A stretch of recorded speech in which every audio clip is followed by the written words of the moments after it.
بینندگان عزیز، ما کوشش میکنیم با آنهایی که سزاوار جای افتخاری شدند صحبت آوریم تا که در آینده سزاوار جای اول و یا عموما سزاوار جای بگردند.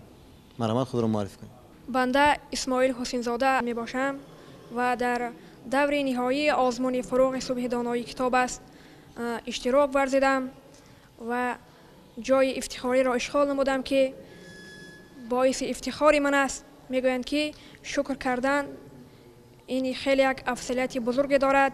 میگویند که شکر کنی افضل شود، ناشکری کنی از کفت بیرون شود و پیوسته کوشش میکنم که در سال دیگری اشتراک نموده جایهای یکم یا دوم را سزاوار گردم. چون شما امسال یگان مقام را صاحب نگردیدید، در آینده شما باید چیکار کنید و چی کم بودی خود را اصلاح کنید که سزاوار جای بگردید در آزمون جمهوری فروغ صبح دانایی کتاب است؟